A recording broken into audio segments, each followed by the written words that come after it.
जिल्ह्यातील आरोग्य सेवा ठप्प झाल्या आहेत। एनएचएम कर्मचाऱ्यांनी शासकीय सेवेत समावेशाचा निर्णय अद्याप अंमलात न आल्याने थाळी बजाव आंदोलन छेडले आहे। या आंदोलनामुळे लसीकरण आणि शालेय आरोग्य मोहिमा पूर्णपणे थांबल्या आहेत।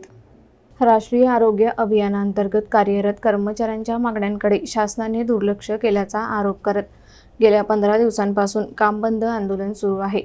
या आंदोलनाचा थेट फटका जिल्ह्यातील महत्त्वाच्या आरोग्य सेवांना बसत असून नागरिक आणि विद्यार्थ्यांच्या आरोग्याचा प्रश्न गंभीर बनला आहे। आज जिल्हाधिकारी कार्यालयासमोर कर्मचाऱ्यांनी थाळी वाजवत आंदोलन केले। शासनाने शासकीय सेवेत समाविष्ट करण्याचा अध्यादेश जाहीर केला असला तरी प्रत्यक्ष नियुक्त्या न झाल्याने कर्मचाऱ्यांमध्ये तीव्र नाराजी आहे। आंदोलनात मोठ्या संख्येने महिला कर्मचाऱ्यांनी सहभाग घेतला। विशेष म्हणजे या महिलांनी आपल्या चिमुकल्या मुलांनाही सोबत आणले होते। चिमुकल्यांच्या हातात फलक होते ज्यावर मतांचे हक्क द्या, कायमस्वरूपी सेवा द्या अशा मागण्या लिहिल्या होत्या।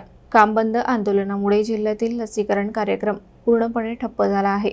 तसेच शाळांमध्ये राबवली जाणारी जंतनाशक गोळ्यांची मोहीम अजून सुरू झालेली नाही।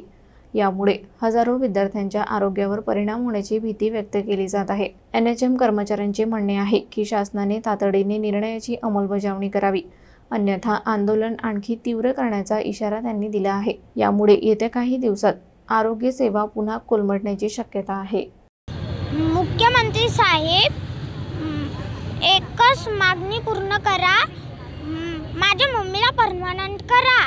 मुख्यमंत्री साहेब, माझं बोलणं ऐका, माझ्या मम्मीला कायम करा, एकच नारा कायम करा,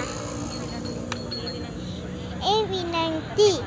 धन्यवाद। या आंदोलनाला जवळपास 26,000 कर्मचारी आजच्या तारखेपर्यंत आंदोलनात उतरलेले आहेत आणि आज 15व्या दिवसानिमित्त आमचे संपूर्ण राज्यामध्ये थालीनाद आंदोलन आहे।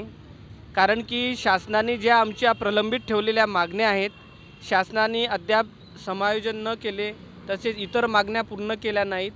ह्या ज्या प्रलंबित मागण्या शासनाने पूर्ण कराव्या, हा आवाज आमच्या सर्व राष्ट्रीय आरोग्य अभियान कंत्राटी कर्मचाऱ्याच्या माध्यमातून, या थालीनाद आंदोलनाच्या माध्यमातून शासनाच्या कानापर्यंत जावा, याकरता संपूर्ण राज्यामध्ये हे थालीनाद आंदोलन आम्ही आज सुरू केलेलं आहे।